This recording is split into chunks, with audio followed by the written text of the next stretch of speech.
Biaya ruqyah yang diharapkan itu justru aku dilakukan secara tidak layak gitu Kak. Karena dulu aku udah di fase mau nyoba bunuh diri aku sendiri. Itu tuh sama pihak pesantrennya malah diborgol Kak. Kayak dipasung, dikurung gitu di satu ruangan.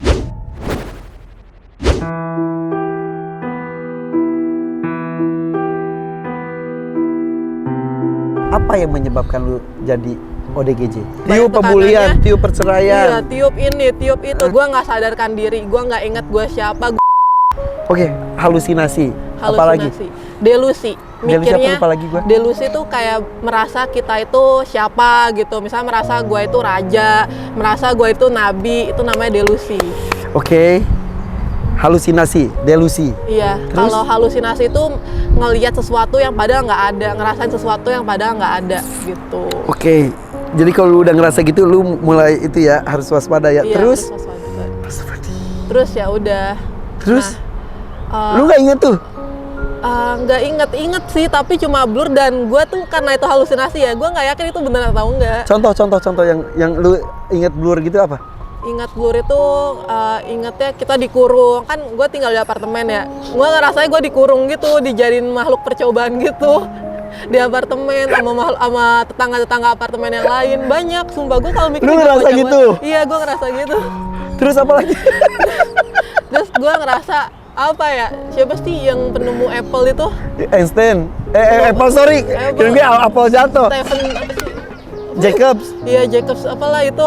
Gue ngerasa Apple. Siapa namanya? Apple. Stephen Jobs. Gue tadi Jacobs. Stephen Jobs itu katanya, gue ngerasa dia orang jahat, bakal menguasai dunia, gitu-gitu. Pokoknya pemikiran gak masuk akal. Lu tuh omongin itu? Iya, gue ngomong ke Mama. Mama heran dong? Iya, Mama heran. Katanya sampai diruqyah lu? Iya, dikiranya malah gue kerasukan jin.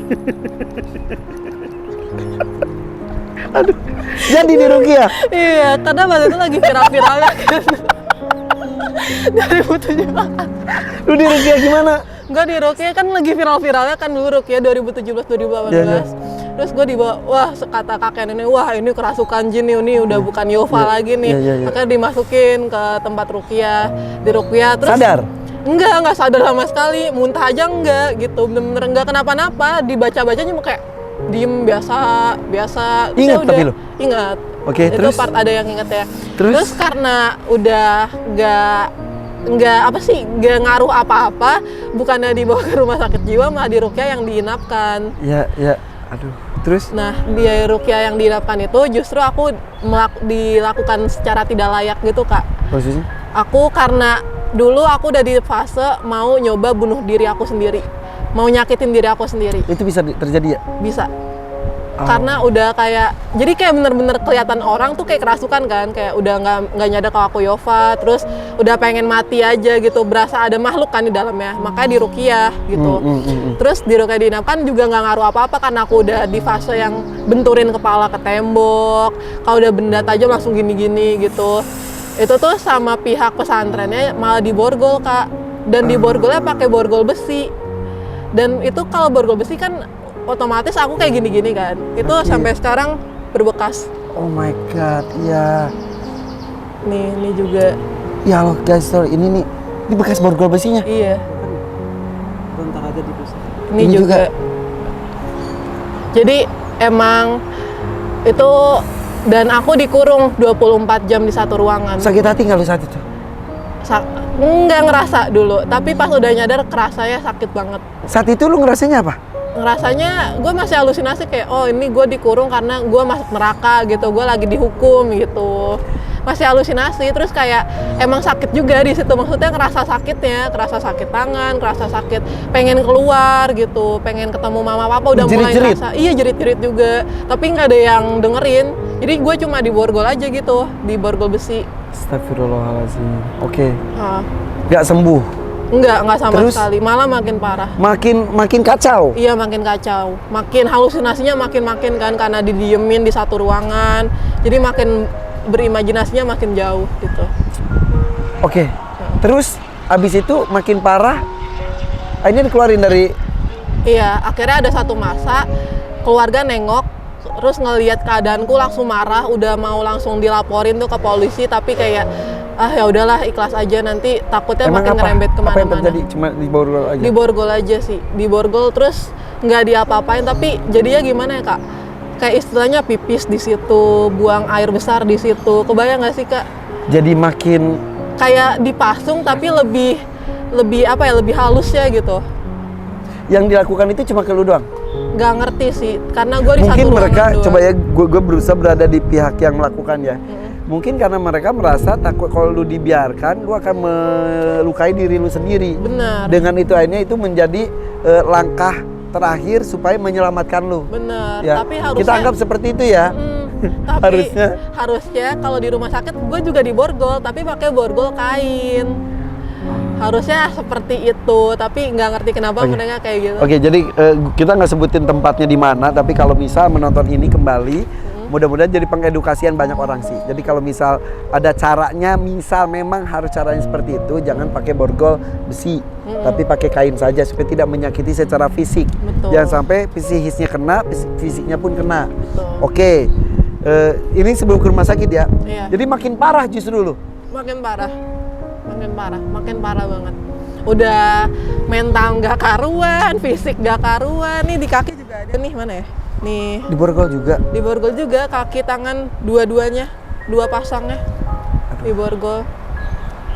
Oke, terus akhirnya lu keluarin sama keluarga. Iya, keluarga ngelihat langsung kayak, wah ini udah parah banget, udah ngamuk-ngamuk tuh papa aku. Terus akhirnya hari itu juga keluarga sadar, enggak, ini Yova bukan kerasukan, tapi Yova punya gangguan jiwa. Akhirnya dibawa ke rumah sakit jiwa saat itu juga. Oke, rumah sakit Dirujuk. jiwa mana? RS khusus daerah Durensawit. Sebenarnya itu bukan rumah sakit jiwa khusus, tapi emang rumah sakit khusus. Jadi ada poli jiwanya dan Oke. ada tempat rawat inap buat jiwa. Saat itu lu melayang, bingung, ngambang. Iya, ngambang, istilahnya ngambang. Nggak paham diri gue itu siapa, nggak ngerti ini gue lagi di mana, gue lagi ngapain gitu. Oke. Nggak bisa mikir dengan sempurna. Saat itu yang paling lu nggak suka diapain? Yang paling gue nggak suka apa ya? Sebentar. Nggak ada sih kalau kayak gitu. Tapi lu paling suka diapain? paling suka dikasih makan. Oke, that's why kita konanganin ODGJ di jalanan, ngobrol, mau makan, makan. Dia kalau kasih makan atau kasih rokok, nurut, Oh, nurut. nurut. Dia udah, yuk naik mobilnya yuk. Ini rokok, ini makan. Nurut aja. Oh. Iya, gitu emang ya? Iya, emang kalau kasih makan tuh kayak udah yes akhirnya makan gitu. Kayak soalnya itu satu hal yang bisa dinikmati gitu loh kak. ODGJ itu kalau kasih makan, kasih rokok, udah bisa kooperatif. Tapi kalau belum apa-apa kita tanya, nama siapa? Dari mana? Kamu kenapa di sini? Ngapain? Itu tuh bakal gini. Gitu ya? Iya. Lu apa sih ngajak ngobrol gue gitu ya? Lu aduh gue jawab apa ya gitu ya? Siapa lu? Iya. Terus kadang-kadang kalau ditanya tuh namanya siapa? Dia misal jawab Dewi. Habis lagi Wati. Ganti lagi gitu ya? Iya, Halusinasi. bener. Iya, halusinasi dan delusi. Delusi. Oke, terjawab. Dia kok yang bengong karena dia gak tahu harus jawab apa. Iya. Nah itu juga tuh bengong tuh harus dihindarin banget. Jadi sebisa mungkin jangan bengong. Dulu gue juga sering bengong soalnya. Masa sih? Iya. Sebelum masuk RSJ gue sering bengong kan. Bengong mulu, mikirin apa tahu nggak jelas. Terus akhirnya nggak bisa tidur karena overthinking tuh gara-gara bengong tadi, mikirin yang dibengongin. Ya udah akhirnya blank, buar gitu. Astagfirullah. Jadi harus dikurangin ya bengong. Kalau usahain jangan termenung gitu. Kalau udah termenung apa kayak dengerin musik kayak belajar kayak apa. Intinya jangan termenung. Oke guys, dengerin ya nih tim gue ya, kru gue semuanya ya, tim generasi bengong. Jadi kalau lu sibuk bagus. Oke, lanjut. Akhirnya lu dimasukin ke rumah sakit jiwa. Iya, hari itu juga langsung dirujuk. Keluar dari tempat Rukiah, langsung masuk ke. Langsung. Sorry guys, kita nggak mendiskreditkan Rukiah, tidak mendiskreditkan lembaga-lembaga atau yayasan atau tempat-tempat yang Rukiah, enggak ya. Nggak semuanya yang diceritakan ini tuh sama, nggak gitu ya. Nggak takutnya, wow, kita nggak mendiskreditkan. Ya, oke. Lanjut ke rumah sakit jiwa. Rumah Diperiksa apa saat itu? Sebenarnya gue nggak inget, tapi gue langsung dimasukin ke ruangan apa ya? Kalau kan orang lain ngelihatnya gini, gimana kak jelasin ya?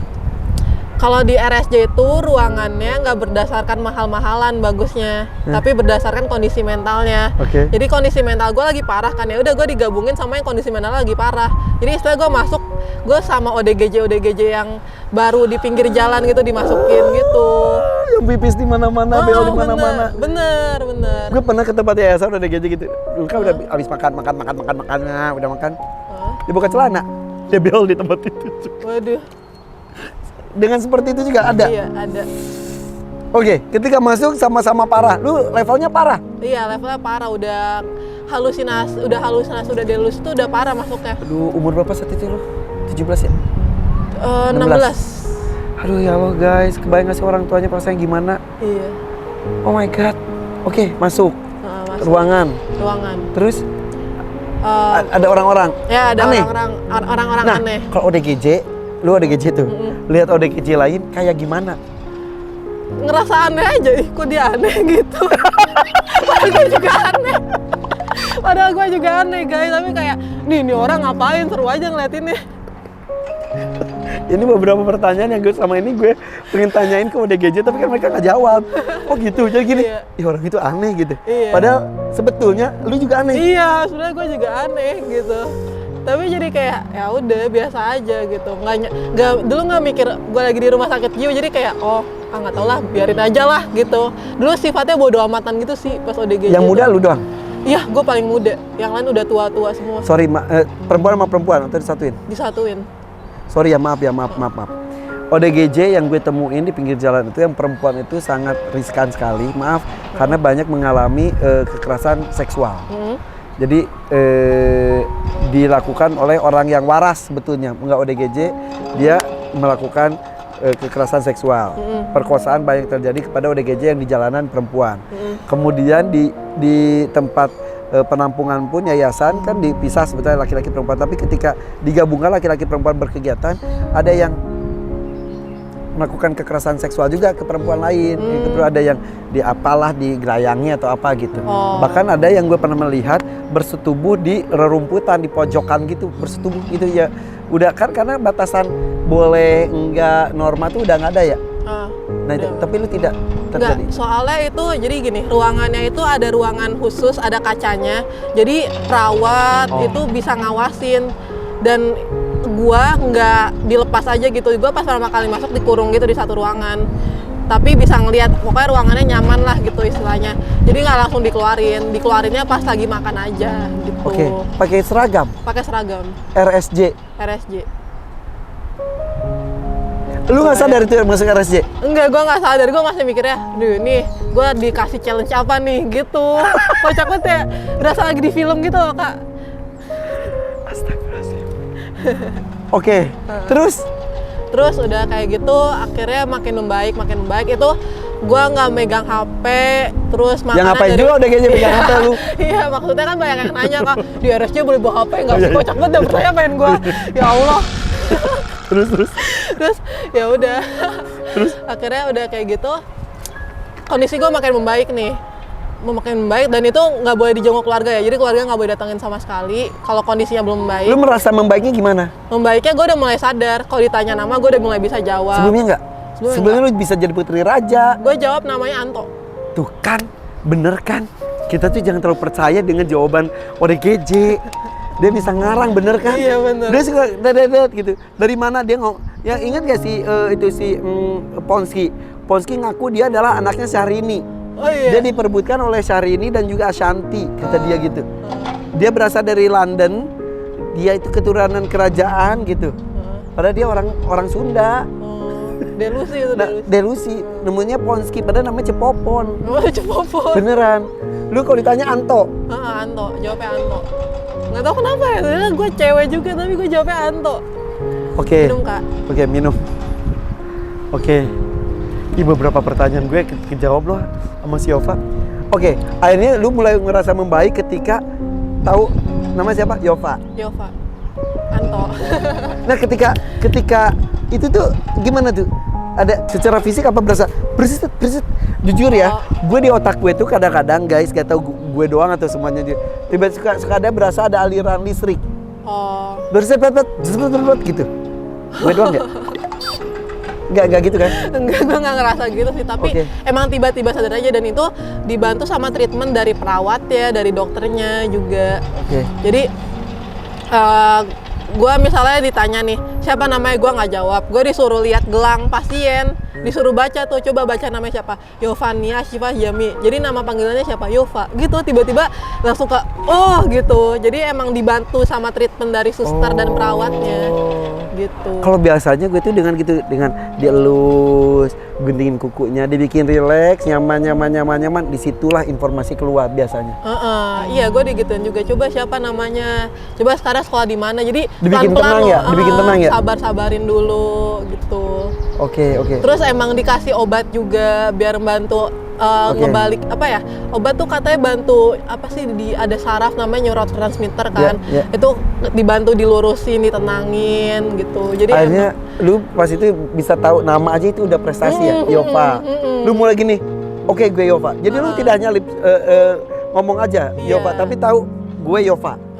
mulai sadar gitu, kayak mulai memorinya lama-lama mulai kayak kuat. Dari terapi-terapinya kan di rehab tuh kayak misalnya disuruh nyanyi bareng, gambar bareng, jadi kayak akhirnya memori-memori set-set, jadi kayak puzzle-nya tadi berantakan, akhirnya puzzle-nya ketemu potongan-potongannya, oke, potong satu, memori ini satu, sampai puzzle-nya tersusun sempurna sampai seperti ini. Akhirnya lu sadar bahwa itu kenapa gue di sini. Akhirnya sadar, akhirnya kayak nanya, mulai berani nanya ke suster ini di mana sih gitu. Akhirnya susternya nggak jawab, bener-bener susternya nggak jawab, sampai akhir tuh susternya nggak jawab. Ayo di mana, coba pikir-pikir gitu. Rasa juga tuh ngeselin ya. suster. Iya. Jadi biar mikir sendiri, biar kayak Biar kita nggak nyari kaget. tahu sendiri Iya, gitu. iya. Terus ya udah, akhirnya pas ngeliat kan sempat pergantian ruangan karena kondisi udah membaik. Iya. Kalau yang ruangan kedua tuh yang cewek semua, terus ruangan terakhir tuh sampai ruangan yang bener-bener bagus banget, yang udah ada tempat gymnya, tempat main karambol, pokoknya ruangan yang kayak gue pulang aja sedih gitu. Mana ada di rumah gue tempat gym ya? Para bekasinya keluar. Oke. Nah pas di situ nah kan kalau yang pertama lu tuh ketemu orang-orang ini aneh gitu. Pas di fase kedua udah mulai sadar, lu ngelihat orang-orang itu Yang normal, yang kayak temen aja gitu. Oke. Yang kayak, woi, justru gue taunya gue di rumah sakit jiwa bukan dari suster, tapi dari temen-temen itu. dia ngomong, Iya, woi ini di mana sih? Oh ini di rumah sakit jiwa. Terus orang itu malah curhat, masa gue di rumah sakit jiwa gara-gara gini. Oh gue langsung, oh ini rumah sakit jiwa. Terus gue mikir, emang gue gila ya gitu. Langsung jadi kayak, akhirnya lu baru sadar setelah Iya. berapa lama itu? berapa ya? Kan gue 21 hari doang. Paling 2 minggu lah. Tapi gua hebat baru kok, cepet sadar. banget loh lu. Itu paling lama loh, maksudnya 21 hari mentok dari rumah sakitnya itu 3 minggu emang. Kalau udah lebih dari 3 minggu mau nggak mau harus keluar gitu. Dibatasin sama rumah sakit Oke. gua. Kapan-kapan kita kesana yuk? Ayo. Beneran. Beneran Lu gua takut bisa nggak aku masuk kontrol. sana lagi? Enggak. Ayo. Tapi boleh nggak izin dulu kali? Iya, ntar Gampang. kita urus perizinannya. Oke.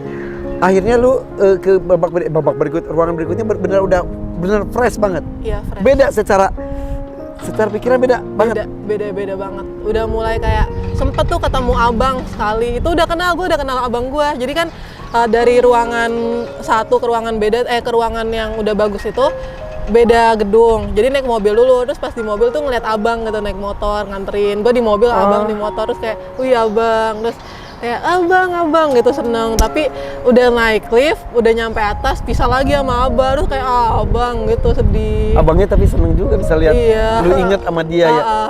Kayak sama pacarnya juga, terus kayak iya bang, Kak Putri, terus kayak gitu ya udah.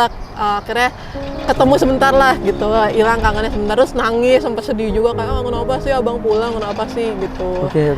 Terus ya udah akhirnya ketemu teman, heboh cerita lagi kan di sana. Lucu deh sumpah di situ tuh. Pengalamannya dapet banget. Di TikTok lu tuh kan lu katanya diajarin karaoke itu beneran terjadi. Itu beneran. Itu Jadi yang gue bilangin ayo tadi. Kak karaoke. Terus lagunya kan lagu-lagu jadul banget. Akhirnya ada lagu tahun 90-an yang My Heart itu. My Heart, Lagu itu. Iya lagu itu, gue nyanyi lagu itu. Tiba-tiba Beneran nyanyi itu pas di ruangan keberapa? itu ruangan yang udah bagus. Udah bagus. Tiba-tiba itu bener-bener puzzle-nya Mulai menyatukan lagi banget. bener. Masa lalu lu muncul. Bener. Itu lagu yang paling ngebantu sih, My Heart itu. My Heart. Itu gue bikin TikToknya nangis beneran tau bang. Karena Sumpah. flashback. Iya, flashback terus kayak aduh Oke. ya Allah. Akhirnya lu keluar, keluar. ketemu keluarga lagi, masuk sekolah lagi, dijauhin lagi. Tapi lu kuat. Kuat alhamdulillah, gue udah jadi pribadi yang lebih kuat, dibantu obat juga, dibantu sama psikiater. Kan gue curhat juga ke psikiater, kayak gue dijauhin sama teman-teman. Terus kata psikiater, terus kenapa kalau dijauhin, emang kamu nggak bisa sendiri, digituin.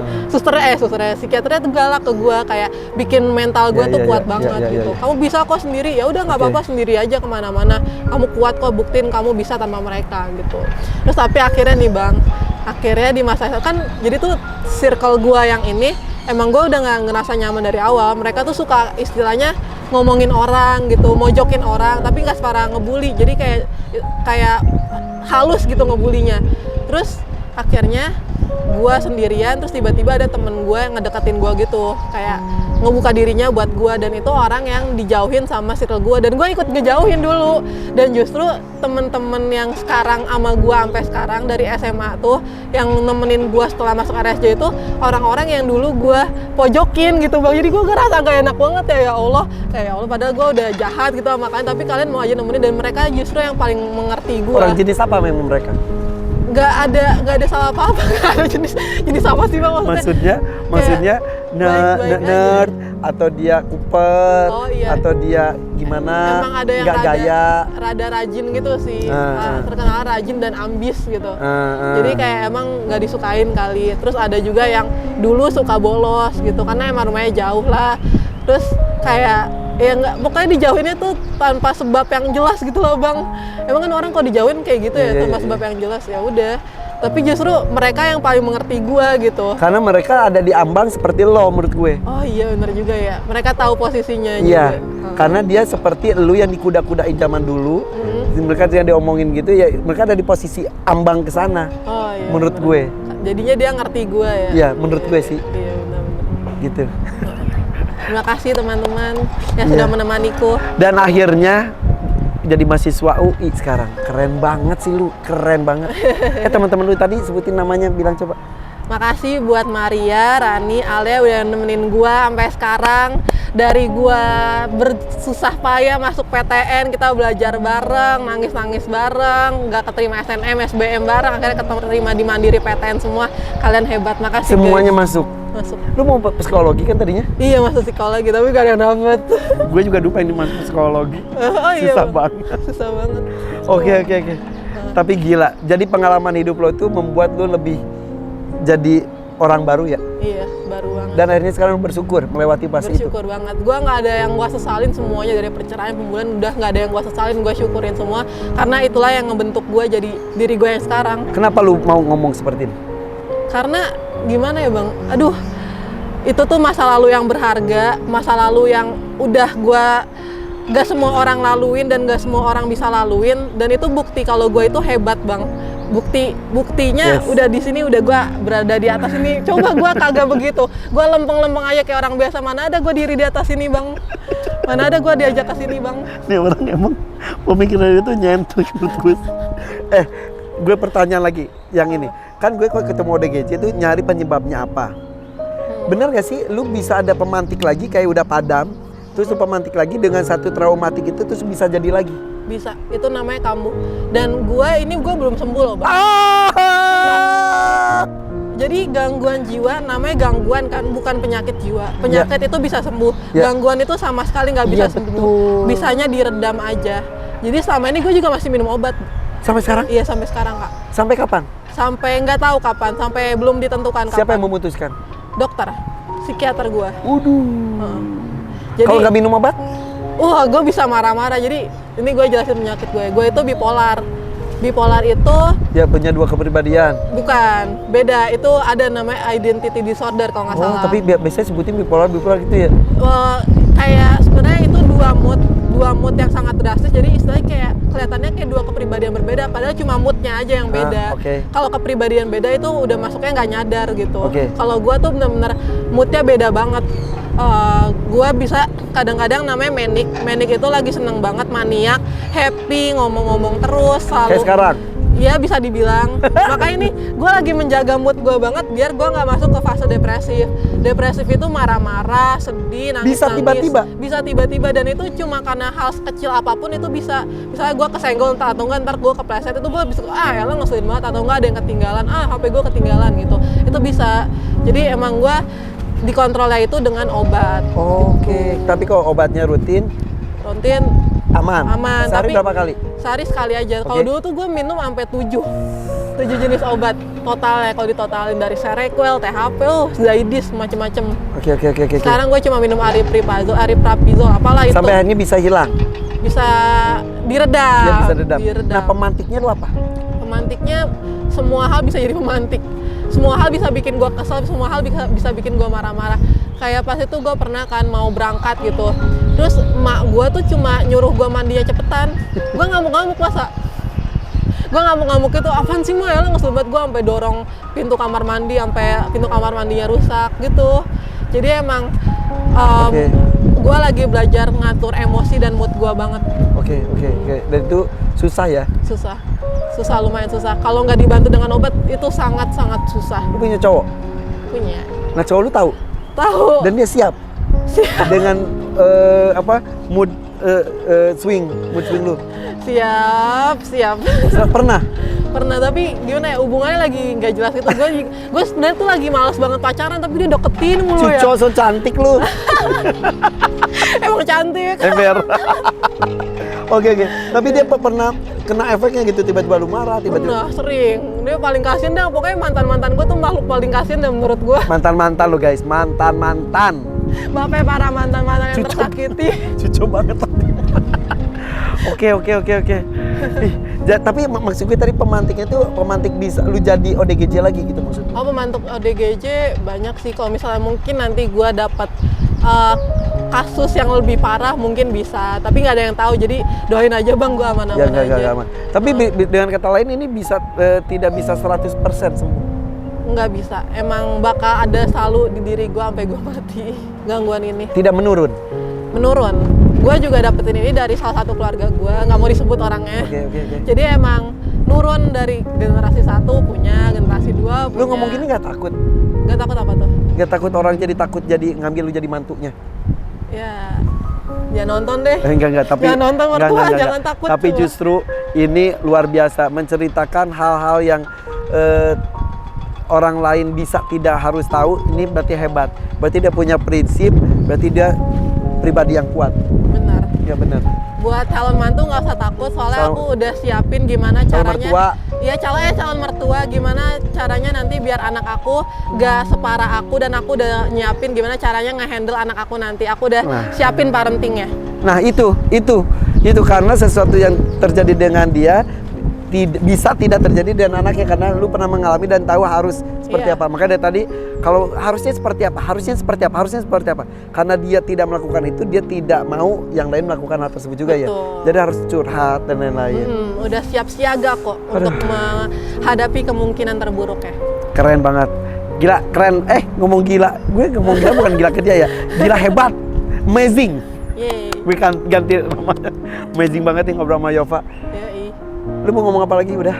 Awal lagi ya? Bang, ada yang mau ditanya lagi nggak? Semua pertanyaan gue udah terjawab. Itu rasa penasaran gue dan mungkin mewakili rasa penasaran lu semuanya mengenai kehidupan teman-teman ODGJ kita. Kapan-kapan kalau gue rescue ODGJ gitu, Ih, mau ikut. Beneran? Gua penasaran juga sih. beneran ya? Karena kan lu pernah ada di situ, jadi lu tahu harus seperti apa. Iya. Ya, beneran mau? Beneran Ya? Beneran. Oke, Jadi guys. tim nih. Ya, yuk. Ayo. Jadi ntar gue kenalin lu sama Pratiwi Novianti juga. Oke. Itu keren juga. Dia pramugari, terus tapi beneran totalitas banget, dan dia punya linknya ke dinas sosialnya, ke rumah sakit jiwanya, ke yayasan-yayasan dan lain-lain. Jadi dan itu seru banget, Oke, siap. Jadi seneng, jadi lu bisa menolong orang yang pernah seperti lu. Oke bang, siap.